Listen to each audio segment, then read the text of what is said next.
안녕하세요. 오늘의 데일리 뉴스레터에 오신 것을 환영합니다. 1. 인천에서 뜻밖의 발견. 2. 중동보다 더 많은 석유 생산량. 3. 미래의 한국 경제는 뛰어날 것입니다. 한번 진실을 알아봅시다.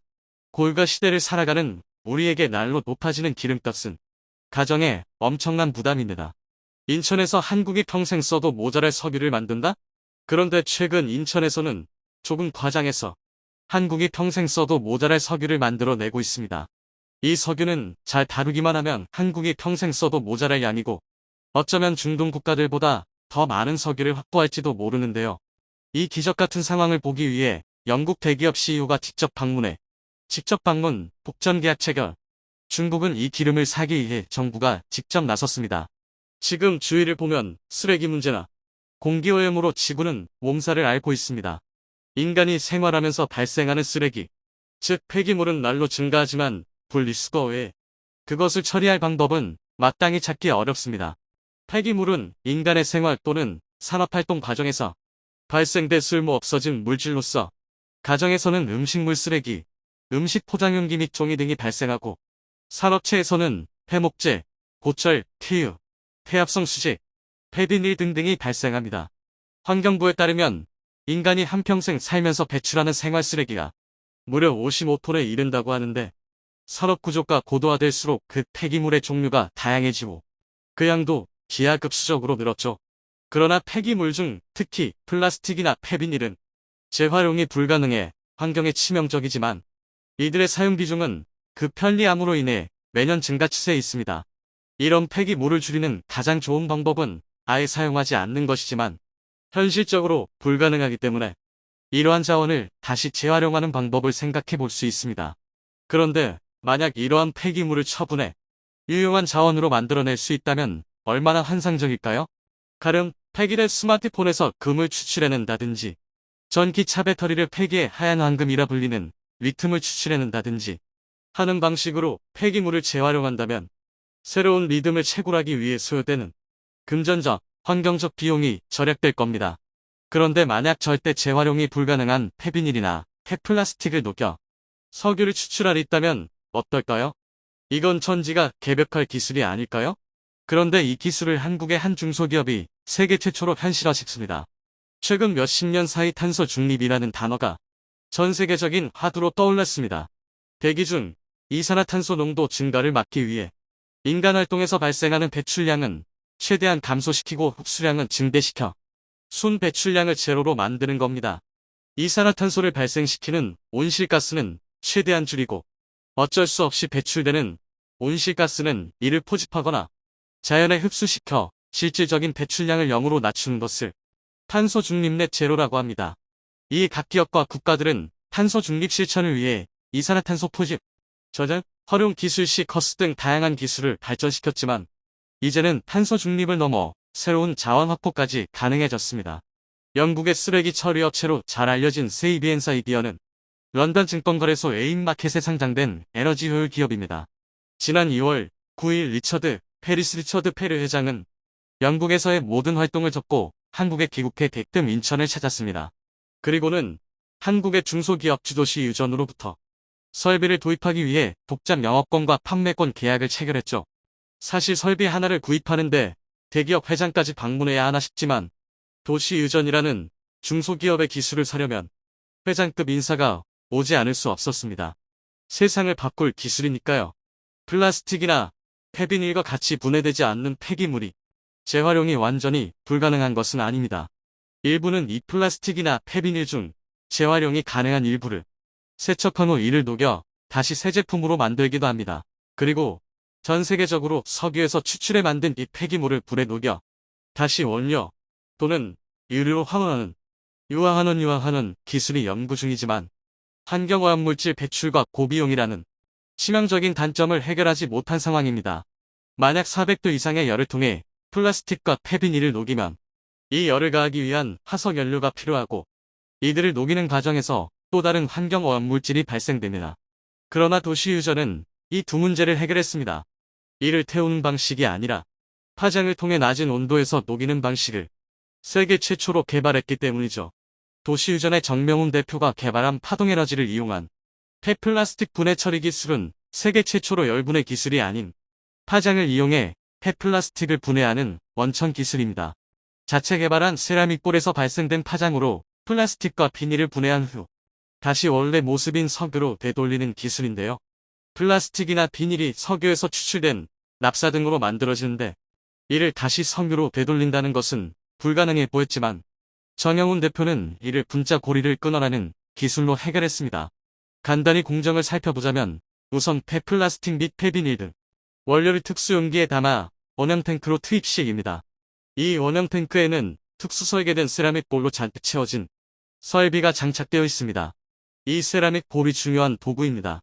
세라믹은 쉽게 말하면 돌인데 우리가 보통 온돌이나 강한 햇빛을 쬐인 자연석에서 발생되는 파동에너지를 원적 외선이라고 부릅니다. 그런데 세라믹에 열을 가하면 세라믹 역시 원적 외선을 발생시키는데 정영훈 대표는 이 파동을 석유화 학물질의 탄소 결합 분자와 동일한 파장을 가진 에너지를 주사하면 플라스틱 분자 간 연결고리를 끊어낼 수 있다고 확신했습니다. 이러한 상상은 전 세계 많은 연구자들이 매달려왔으나 실패했고 정영훈 대표가 세계 최초로 이 파장의 비밀을 찾아내 다시 석유로 환원시키는 데 성공했습니다. 환경오염 물질을 발생시키지 않아 지구를 지키면서 폐비닐 및 폐플라스틱 등 재활용이 불가능한 진파 폐기물에서 석유를 뽑아냈으니 이보다 더 훌륭한 기술은 찾아볼 수 없죠. 만약 이 기술을 고도화시킨다면 남한의 70배에 이르는 태평양 거대 쓰레기섬의 플라스틱을 전부 가져와 석유로 환유할 수도 있고 코로나 시대의 쓰나미처럼 밀려드는 플라스틱을 전부 석유로 되돌릴 수도 있습니다.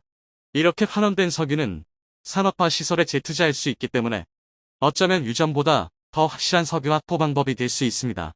설사 그렇지 못하더라도 현재 방치된 쓰레기 약 30%만 석유로 환원할 수 있다면 그 자체로 친환경입니다. 사실 정영훈 대표가 개발한 세라믹 봉에서 방출되는 파장에너지 원적 외선을 이용한 폐플라스틱 환유 환원 기술은 그에게 우연히 제기된 질문에서 비롯됐습니다. 한국의 한 열분의 회사가 생산한 기름이 굳어버리는 왁스화 현상을 세라믹 볼로 해결할 수 있는지를 도시유전에 문의해왔는데 그의 아버지 정용재 씨는 세라믹 기술을 최초로 개발한 인물입니다. 이 기술의 모태는 선박용 연료 절감 장치인데요. 선박의 연료로 사용되는 중질 유빈퍼시 이를 세라믹 봉에서 발생되는 파장에너지에 노출시키면 순간적으로 경질유로 환원되는 원리입니다. 현재 부산에서 운행되는 많은 선박들이 실제로 이 연료 절감기를 장착해 연료비를 절감하면서 환경보호에 앞장서고 있는데요. 도시유전에서는 이 굳어버린 기름을 세라믹 파장을 이용해 액상화시키는 데 성공했고 동일한 테스트를 플라스틱에 시도한 결과 석유로 환유하는 데 성공했죠. 이 세라믹 파장을 발생시키기 위해서는 열을 세라믹 봉에 가해야 하는데 전체 공정에서 발생되는 온도가 300도를 넘지 않습니다. 원천적으로 환경 유해 물질의 발생을 차단하기 때문에 400도가 넘는 기존의 열분해 방식과는 차원이 다른 기술인데요. 그래서 도시유전의 설비가 가동되는 공장에는 굴뚝 등 배출 설비가 없는 것이 특징입니다. 그런데 이런 의심이 들 수 있습니다. 과연 인천의 수도권 매립지 한 건에서 추출된 석유를 실제 연료로 사용할 수 있느냐 말이죠. 지난 2021년 4월 이와 관련한 중요한 실험이 진행됐습니다. 한국중부발전과 글로벌 석유화학 기업 인피늄은 도시유전에서 생산된 기름을 직접 수령해서 자체 품질 테스트를 진행했는데 결과가 놀라웠습니다. 인피니엄은 도시유전이 생산한 중질유는 해상 선박용 기름으로 쓰기에 완벽하고 2차 최종 정제유는 등유 수준의 품질을 가졌다는 결과를 보고했습니다. 한국중부발전은 보일러 가동을 위해 해당 연료를 테스트한 결과 도시유전이 추출한 기름은 산업용뿐 아니라 선박용으로 쓰기에 적합하다고 직접 밝히기도 했는데요. 세계 최초로 이러한 기술을 상용화시킨 덕분에 전 세계의 모든 시선이 도시유전에 쏟아졌습니다. 우선 독점 영어권을 산 영국의 세이비에는 이 설비를 도입하기 위해 이미 영국, 캐나다, 아일랜드에 부지를 확보해뒀는데 이 부지에 도시유전 설비를 설치하고 이를 기반으로 영국을 포함 유럽 전역에 이를 도입할 계획입니다. 최초 24톤 설비를 시작으로 96톤까지 이를 늘려갈 계획이라고 하죠. 이날 자리에 참석한 영국의 아단 폭스 박사는 한 행사에서 도시유전의 기술을 접한 후 상당히 충격을 받았다고 알려졌습니다. 이 사실을 영국으로 돌아간 후 적극적으로 알리기 시작했고 영국 캠브리지대 멜빌 연구소는 1억 6천만 원의 연구자금을 지원해 학교 내 공동연구소를 설립하기도 했습니다. 박사는 이 도시유전 기술은 이제 실증이 아니라 사업화로 추진할 단계에 이르렀다고 판단해 직접 세이비엔 회장을 데리고 방한했습니다. 뿐만 아니라 스위스에 본사를 두고 미국에서 환경사업을 진행 중인 IQ 인터내이션 에이지와 합작으로 미국 시장도 진출할 계획을 모색 중이고, 도시유전 설비로 최종 처리 후남은 고형연료의 활용 가능성도 확보했습니다. 친환경 소재 개발 기업은 OCI가 이 고형연료를 가져가 분석한 후 또 다른 친환경 소재로 사용될 수 있는지를 치밀하게 연구 중입니다. 그러나 뭐니 해도 중국의 적극성이 남다릅니다.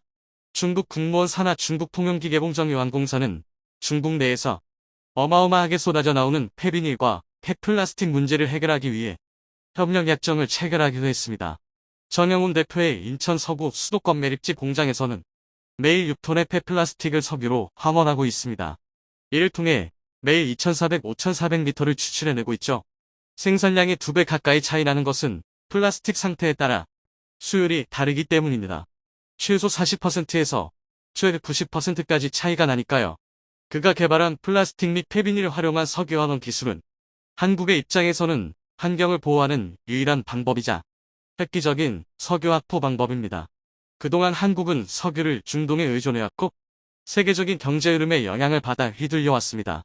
지금 우리가 겪는 고유가 시대가 딱 그러한 상황이죠.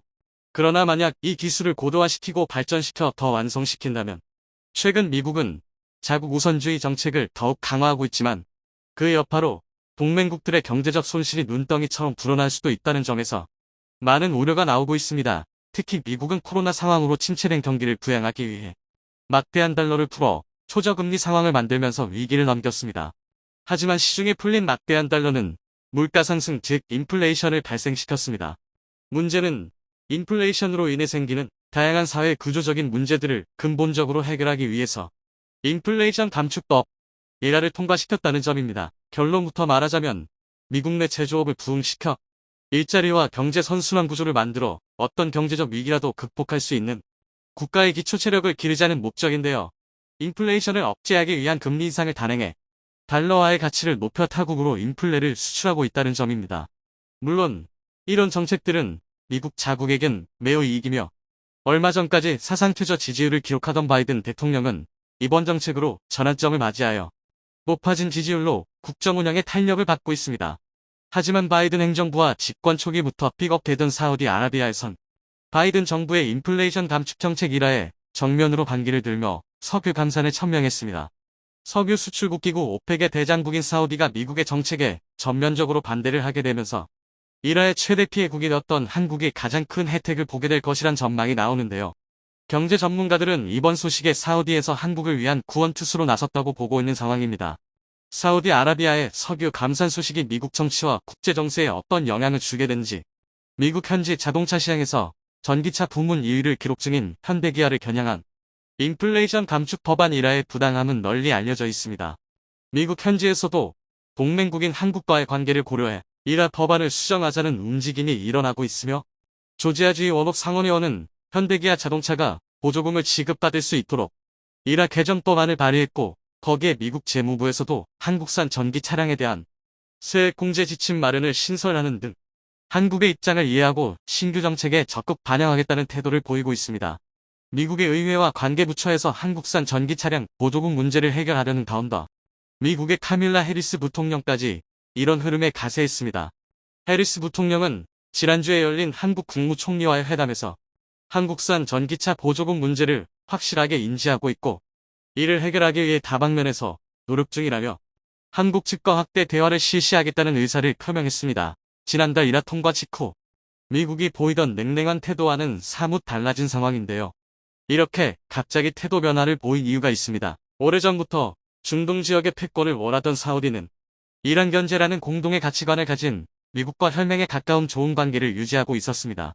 하지만 빈살만 왕세자가 사우디 실권을 장악한 이후 인권을 중시하는 바이든 행정부가 들어서면서 미국과 사우디의 관계도 어긋나는 상황인데요. 이전 트럼프 행정부 당시 사우디는 누구보다 미국과 손발을 잘 맞추는 모습이었지만 바이든 정권이 들어서면서부터 미국은 사우디에게 미국산 무기에 대한 판매 거부로 시작해 사우디의 전략적 가치를 무시하는 정책을 펴왔습니다. 사우디는 기름은 많이 나지만 제조업과 과학기술이 부족한 국가이기에 국가 안보에 필수적인 국방장비와 시스템을 전부 해외에 의존하고 있습니다. 특히 중동의 1인자 자리를 놓고 경쟁 중인 이란보다 강력한 방산 장비를 갖추기 위해선 사우디에겐 미국산 무기가 필수적인 상황인데요. 그 결과 사우디는 미국이 원하는 비저유가 정책에 앞장서며 미국으로부터 많은 이익을 받아왔습니다. 하지만 미국에서 시의 혁명을 통한 막대한 양의 석유가 채굴되기 시작하면서 사우디의 전략적 중요성이 감소했다고 판단한 바이든 정권은 슬슬 사우디를 손절하는 작업에 들어갔습니다. 하지만 코로나 이후 우크라이나 사태가 겹치며 에너지 자원의 부족으로 인한 인플레이션이 가속화되자 미국은 다시 사우디를 찾고 있다는 것인데요. 현재 국제유가는 90달러 수준으로 2년 전 30달러 수준에 비해 3배가량 올랐습니다.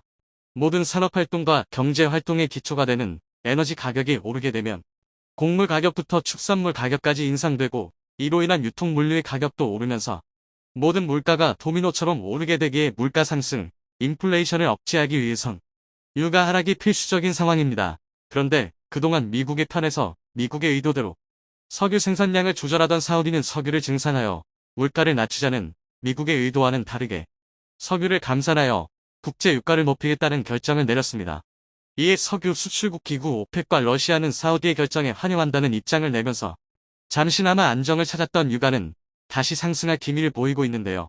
이렇게 되면 가장 직격탄을 맞게 될 곳은 미국입니다. 공장을 비롯한 제조업을 가득 끌어온 미국에게 고유가는 매우 치명적이며 현재도 심각한 미국 내 인플레이션 현상을 더욱 높일 수 있다는 전망이 나오고 있는데요.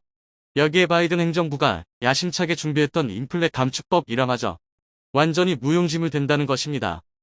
국제 유가 상승으로 인플레가 가속화되면 미국 내 제조업이 사면초가 상황에 놓이게 됩니다. 강달러 현상이 지속되면 상대적으로 다른 화폐 가치는 떨어지게 되어 미국이 수입한 해외 제품들 가격은 떨어지고 미국산 제품의 수출 가격은 천정부지로 오르게 되어 가격 경쟁력을 잃게 되는 것입니다. 이에 글로벌 신용평가 기관들은 강달러 장세로 미국 기업들의 해외 수출이 5% 내지 10%가량 감소할 것이라 전망했고 그만큼 외산 제품 수입이 증가할 것이라 내다봤습니다. 이런 현상은 근본적으로 미국 내 제조업과 일자리에 타격을 주면서 해외 기업들의 미국 진출과 투자에도 악영향을 주게 됩니다. 바이든 정권이 자국 내 일자리 창출과 경제 활성화를 위해 해외 기업들의 미국 내 투자를 강조하고 있지만 물가와 환율이 받쳐주지 않는다면 성장 동력을 잃어버린 미국 내 제조업과 경제는 악순환에 빠지고 바이든 행정부는 미국 국민들의 민심을 잃게 됩니다.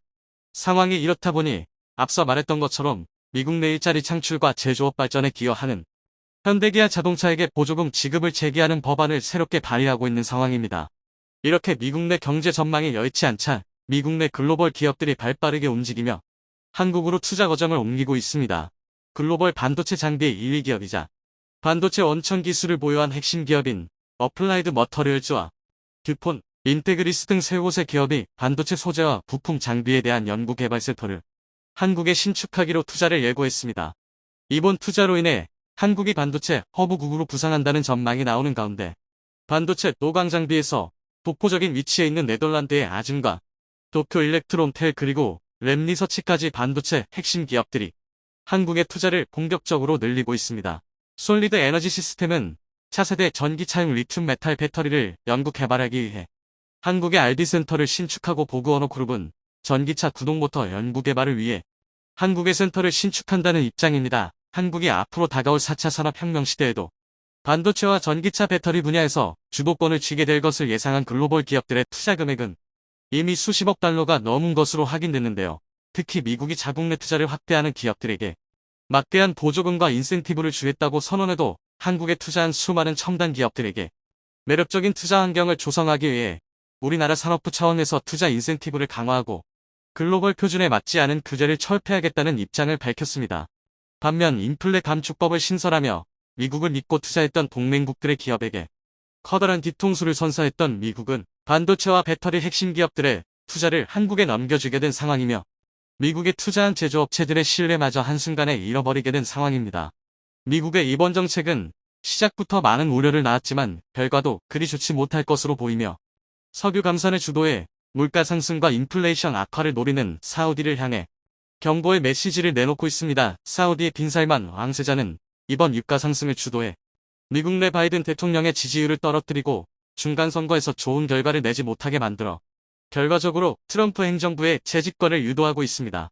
이렇게 볼 수 있는 근거로 올해 4월 사우디 왕세자가 이끄는 국부펀드가 트럼프 대통령의 사위인 제러드 쿠슈너의 투자회사에 무려 2조 원이 넘는 거액을 투자했다는 소식이 알려졌다는 것입니다. 그런데 트럼프 사위의 회사가 제대로 된 기업이었으면 납득이라도 하지만 별다른 운영 실적이 없는 투자회사로 알려져 전 세계 많은 사람들은 빈살만 왕세자는 바이든과 돌이킬 수 없는 강을 건넜다라고 표현하고 있습니다. 미국과 사우디가 충돌한다면 국제유가가 불안정해지는 등 마이너스적인 효과가 있지만 그럼에도 한국에겐 긍정적인 요인도 존재합니다.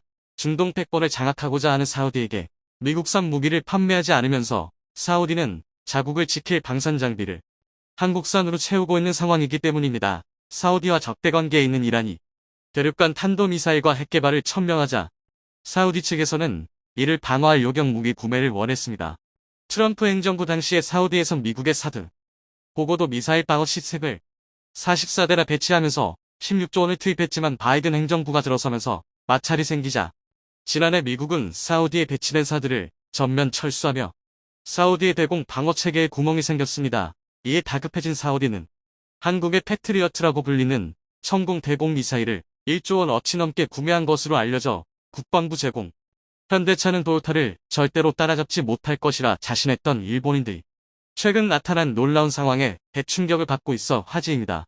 12년 만에 일본에 다시 진출한 현대차에서 놀라운 결과가 나타났고 특히 영국과 인도네시아에서 상상도 못했던 일들이 벌어지면서 도요타는 끝장났다는 분석까지 나오고 있는 상황입니다. 무슨 일이 발생했기에 외신까지 크게 주목하고 있는지 살펴보겠습니다. 최근 도요타는 영국에서 광고를 금지당하는 수모를 겪은 바 있습니다.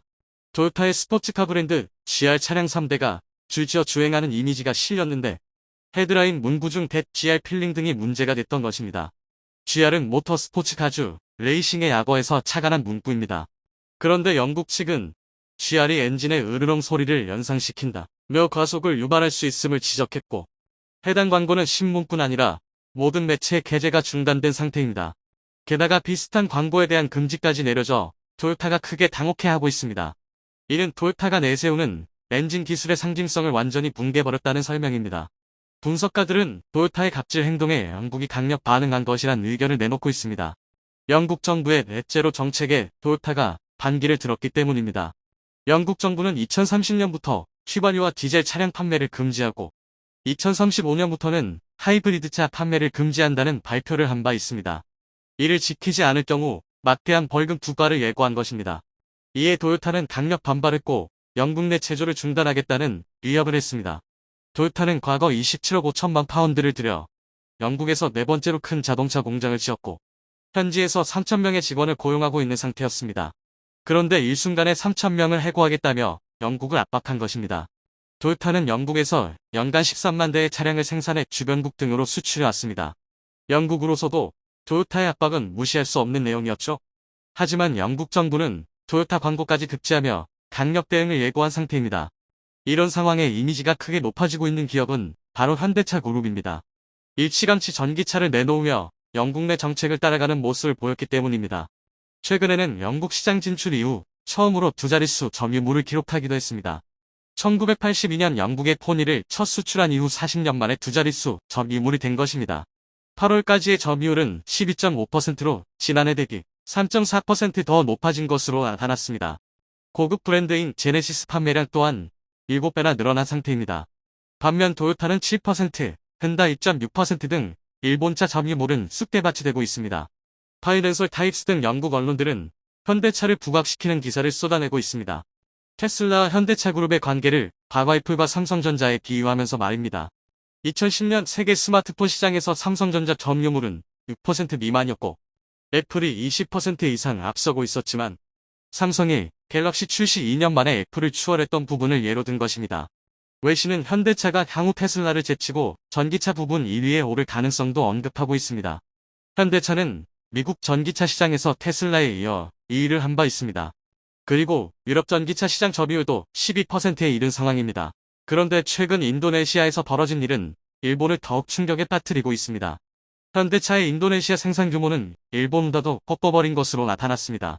8월 1만 2천 대 이상을 생산하며 전월 대비 2배로 급증해 5위에 올라선 상황입니다. 1, 4위는 모두 일본차 브랜드이지만 도요타를 제외하고는 차이가 크지 않아 2위까지는 쉽게 따라잡을 것으로 보고 있습니다. 현대차는 인도네시아 공장에서 크레타에 이어 산타페를 만들기 시작했고 올 3월부터 전용 전기차 아이오닉 5 생산도 본격화하고 있습니다. 현대차 관계자는 아이오닉 5 등으로 전기차 시장에서 위상이 높아지면서 일반 차량 판매도 확대되는 선순환 효과가 나타나고 있다는 설명을 했습니다. 아이오닉 5는 정식 출시된 지 6일 만에 1,600건의 주문이 몰렸으며 8월까지 700대 가까이가 인도된 상황입니다. 최근까지 현지에서 팔린 전기차 중 현대차 점유율은 90%를 넘기고 있습니다. 게다가 7월과 8월 각각 5,000대 이상의 크레타를 인근 국가로 수출하며 이미지 개선 효과가 톡톡히 나타나고 있는 상황입니다. 아세안 지역은 부품 현지화율이 40% 이상일 경우 협정 국간 무관세 혜택을 받을 수 있습니다. 일본 자동차 업체들의 텃밭이었던 동남아 시장이 한국으로 넘어오고 있는 자자. 현재 인도네시아에 등록된 내연 자동차 중 일본차 비율은 90% 이상입니다. 동남아 전체로 범위를 넓혀도 그 비율은 70% 이상입니다. 지난해 기준 동남아 국가 전체 인구는 약 6억 6,700만 명 수준이 일본이 엄청난 시장을 차지하고 있었던 것입니다. 그런데 해당 시장이 현대차로 한 발 더 다가오자 일본이 경악하고 있습니다. 인도네시아는 2030년까지 전기차 비율을 25%로 늘린다는 방침입니다. 그리고 2040년까지 내연기관 오토바이 판매를 금지하고 2050년부터는 내연기관 자동차 판매도 금지한다는 계획을 세우고 있습니다. 시간이 어느 정도 있어 일본도 안심하고 있었지만 인도네시아가 향후 3년간 관용차를 전기차로 전환하겠다고 발표하자 난리가 나고 있습니다.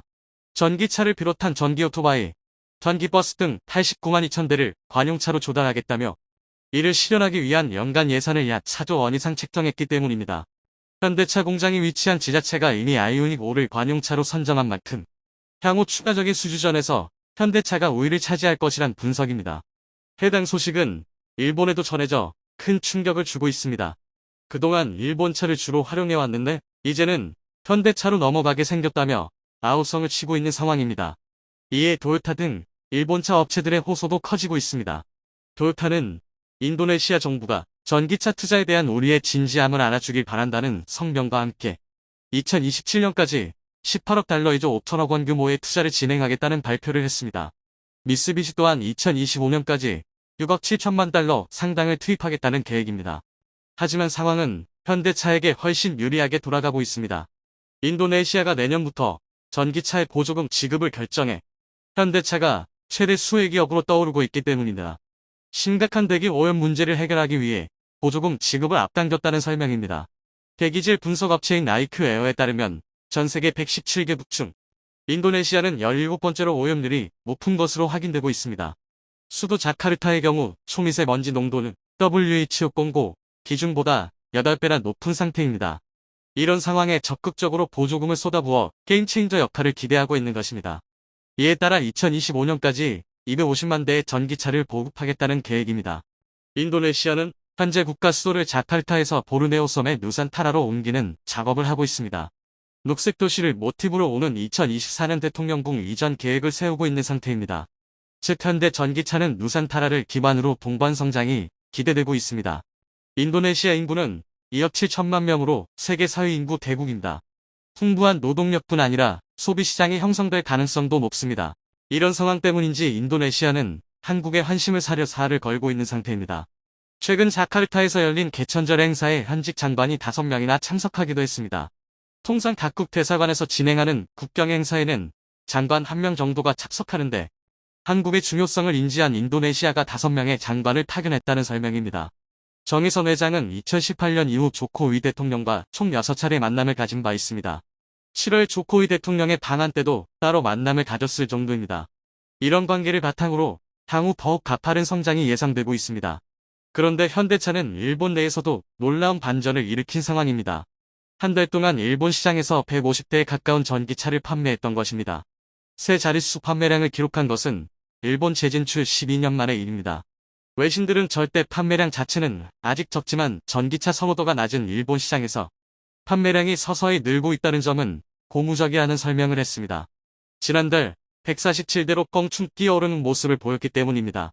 현대차는 일본 주요 지역에서 시승을 겸한 전시장 오픈과 카시어링 플랫폼인 애니카를 통해 소비자들을 공략하고 있습니다. 일본 교토에 MK택시가 아이오닉 5 도입을 결정하기도 했습니다. 현재 운행 중인 700여 대 택시 가운데 50대를 우선 교체하기로 한 것인데 교토 주민과 관광객들에게 선보이겠다는 계획을 밝힌 상황입니다. 일본 언론들은 현대차가 도쿄 시부야에서 자동차 공유 서비스를 시작했다며 긴장감을 드러내고 있습니다.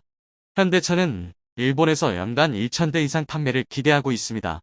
일본은 연 450만 대간의 신차가 팔리는 세계 3위 시장이지만 토요타나 닛산 등 자국 브랜드에 대한 자부심이 높아 수입차의 무덤으로 물리고 있습니다.